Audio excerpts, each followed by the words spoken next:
गुजरात से मेघालय तक होगी भारत जोड़ो यात्रा पार्ट 2। कांग्रेस नेता नाना पटोले ने दी जानकारी। कांग्रेस नेता राहुल गांधी की भारत जोड़ो यात्रा का दूसरा चरण गुजरात से शुरू होकर मेघालय तक जाएगा। महाराष्ट्र कांग्रेस प्रमुख नाना पटोले ने मंगलवार को ये जानकारी दी। उन्होंने कहा कि जब वहां पर यात्रा शुरू होगी तब हम लोगों ने महाराष्ट्र में भी पदयात्रा शुरू करने का प्लान बनाया है। पटोले ने कहा कि कांग्रेस आलाकमान की ओर से यह तरह का प्रोग्राम बनाया गया है। हालांकि महाराष्ट्र कांग्रेस चीफ ने इस दौरान राहुल की भारत जोड़ो यात्रा को लेकर विस्तार से जानकारी नहीं दी है। फिलहाल उन्होंने बस इतना ही बताया कि यह यात्रा गुजरात से शुरू होगी और मेघालय में इसका समापन होगा। रिपोर्ट के मुताबिक राहुल गांधी की भारत जोड़ो यात्रा 2.0 अगस्त में 16 तारीख के बाद शुरू हो सकती है। कांग्रेस के अंदरूनी सूत्रों ने बताया कि राहुल गांधी गुजरात से भारत जोड़ो यात्रा 2.0 शुरू करने पर विचार कर रहे हैं। इस दौरान मध्य प्रदेश और राजस्थान जैसे चुनावी राज्यों को कवर करने की संभावना है। इससे भी अहम बात यह है कि राहुल ने भारत जोड़ो यात्रा के जरिए उत्तर प्रदेश के बड़े हिस्से को कवर करने का फैसला किया है। कांग्रेस नेता यूपी में लगभग 22 दिनों तक पदयात्रा की योजना बना रहे हैं। इस दौरान 63 लोकसभा क्षेत्र कवर हो सकते हैं। महाराष्ट्र में कांग्रेस नेताओं की यात्रा को लेकर नाना पटोले ने कहा कि पूर्वी विदर्भ में मैं खुद पदयात्रा करूंगा। पश्चिमी विदर्भ में हमारी पार्टी के नेता इसका नेतृत्व करेंगे। उत्तरी महाराष्ट्र में बाला साहेब थोराट की लीडरशिप में यात्रा निकाली जाएगी। पश्चिमी महाराष्ट्र में पृथ्वीराज चौहान होंगे। मुंबई में वर्षा गायकवाड़ ये जिम्मा संभालेंगी। उन्होंने कहा कि इसके बाद पदयात्रा के आखिरी चरण में पार्टी के सभी नेता मिलकर कोंकण जाएंगे। कुछ इस तरह से हमारी पदयात्रा का प्रोग्राम तय किया गया है। महाराष्ट्र के नाना पटोले ने कहा कि पदयात्रा के समाप्त होते ही बस यात्रा भी निकाली जाएगी। उन्होंने कहा कि बस यात्रा के दौरान महाराष्ट्र कांग्रेस के सभी नेता साथ होंगे। इस दौरान सभी प्रमुख जगहों पर सभाएं की जाएंगी। पार्टी नेता जनता से बातचीत करेंगे, उनकी तकलीफें सुनेंगे और साथ ही केंद्र और राज्य सरकार की खामियों के बारे में जनता को बताया जाएगा। उन्होंने कहा कि यह सरकार किस तरह से किसान विरोधी है, यह सरकार किस तरह से युवाओं और गरीबों के खिलाफ है, इसे लेकर पार्टी नेता जनता के साथ संवाद करेंगे। मुझे लगता है कि इससे महाराष्ट्र में बड़ा परिवर्तन देखने को मिलेगा। आपको बता दें कि राहुल गांधी ने पिछले साल 7 सितंबर को भारत जोड़ो यात्रा की कन्याकुमारी से शुरुआत की थी। इस दौरान वे 12 राज्यों में 4000 किलोमीटर चल 136 दिनों में श्रीनगर पहुंचे थे। अब इस यात्रा के तहत एक और राउंड पर निकलने की तैयारी में है। रिपोर्ट के मुताबिक अगस्त के आखिरी दिनों या फिर पिछले साल की तरह ही सितंबर में इस यात्रा का दूसरा चरण शुरू हो सकता है। गुजरात में भी महात्मा गांधी की जन्मस्थली पोरबंदर से इसकी शुरुआत हो सकती है। बताया जा रहा है कि यह यात्रा यूपी के लगभग 25 दिनों में प्रदेश के 15 जिलों से यात्रा गुजरेगी।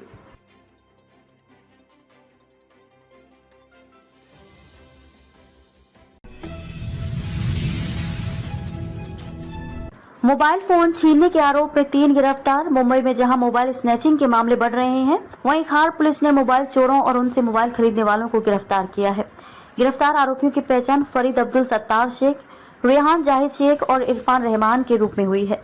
अब्दुल और रेहान दोनों सुबह बाइक पर हेलमेट पहनकर निकलते हैं। फुटपाथ सड़क किनारे चलते समय अगर कोई मोबाइल फोन पर बात कर रहा हो तो वे उसका हाथ से मोबाइल फोन छीनकर बाइक से भाग जाते हैं।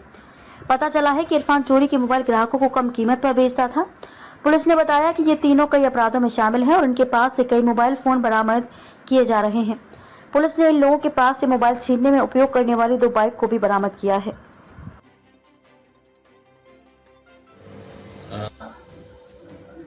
29 जुलाई 2023 को हमारे पास एक कंप्लेंट आया और उन्होंने बताया कि उनका रिगल होटल के सामने और उनके दूसरे साथ आए हुए उनका कोटक महिंद्रा बैंक के सामने से मोटरसाइकिल पे आए हुए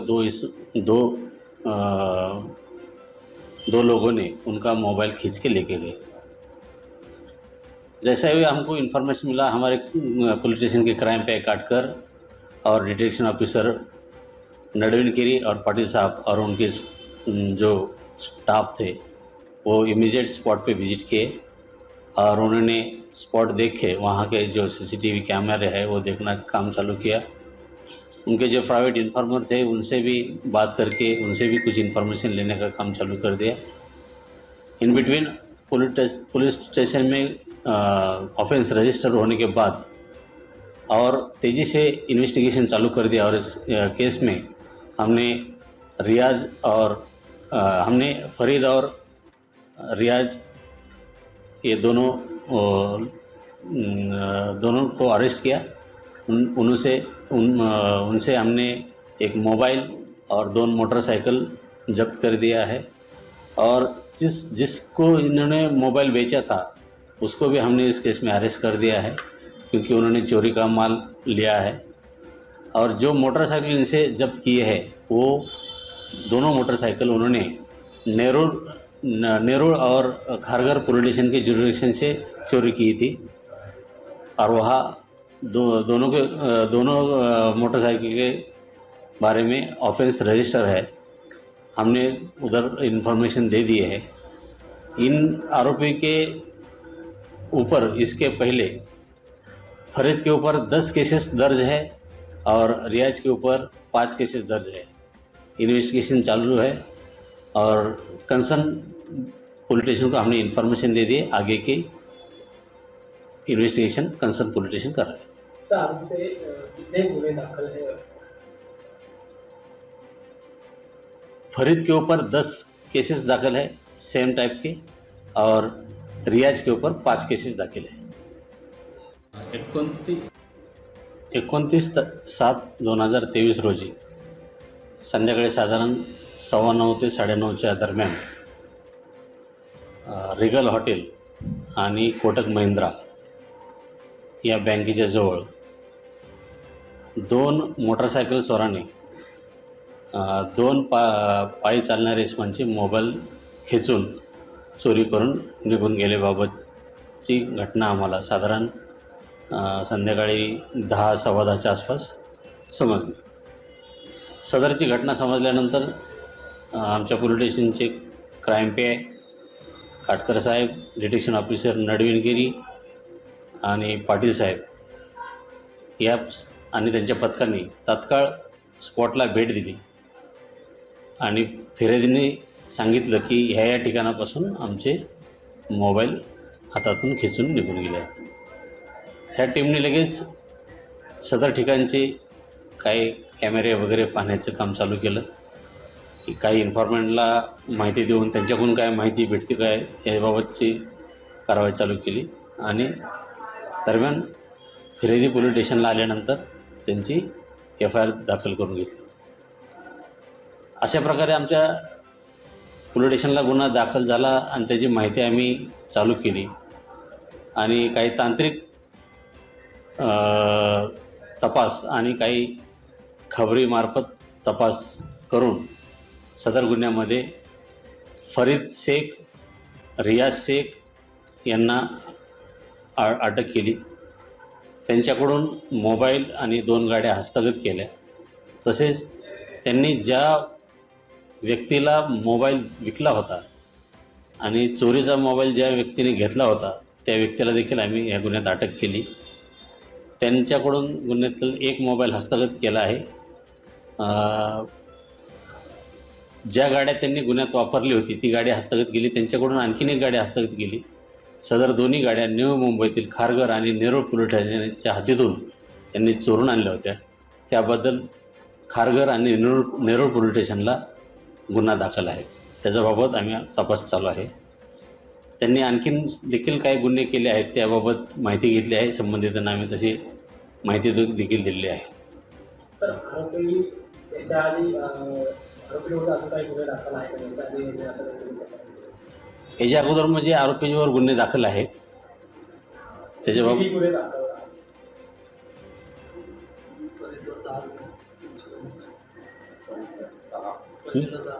ह्याच्यातला जो याच्यामध्ये अटक केलेला फरीद जो आहे त्याच्यावर 10 गुन्हे दाखल आहेत आणि दुसरा आहे रियाज याच्यावर 5 गुन्हे दाखल आहेत।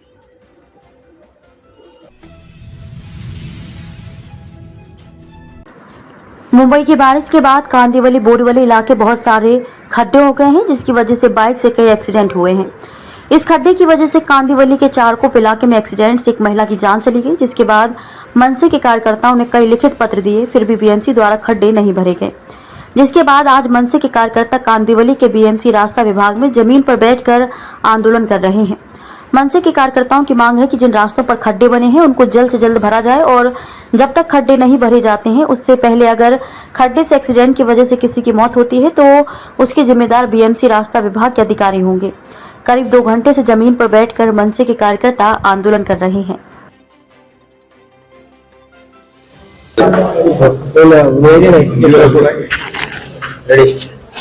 चार लोग हैं आज महानगर पालिका में निवेदन लेने आ रहे थे, पर कुछ आंदोलन दिखाया गया। देखिए, आंदोलन ऐसे कुछ प्लान नहीं हुआ था।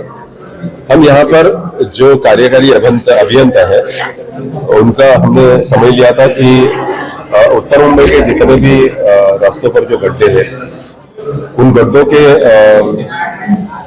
परिपूर्ति के लिए हमने उनसे निवेदन लेने के लिए वक्त लिया था। लेकिन कहीं ना कहीं मुझे लगता है कि कार्यकारी अभियंता इस गड्ढों के प्रति संवेदनशील नहीं है और वो ऐन वक्त पर वहां पर मौजूद नहीं थे, इसलिए इस निवेदन के कार्यक्रम का जो परिवर्तन है ये आंदोलन में हुआ। उसके आगे आपकी क्या भूमिका रहेगी?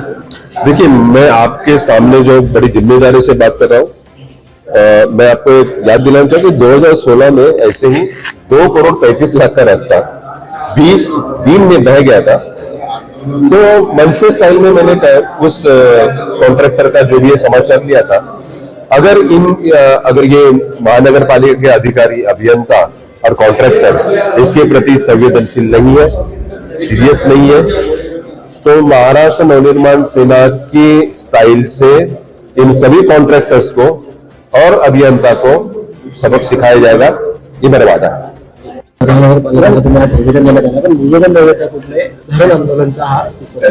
आंदोलनाचा विषय असा आहे की आम्ही कार्यकारी अभियंता यांची वेळ घेतली असती, कारण गोराईमध्ये आपल्या बोरोलीमध्ये एवढे खड्डे आहेत आणि असंख्य तक्रारी आमच्याकडे आल्या होत्या आणि त्याला अनुसरून बोरोलीच्या ज्या खड्ड्यांची एक आम्ही कोलास त्यांना दिला आणि बोरोलीची काय दशा आहे ती त्यांना दाखवली आणि त्याला अनुसरून ते कोलास देण्यासाठी आणि निवेदन देण्यासाठी आम्ही त्यांचा वेळ घेतला होता।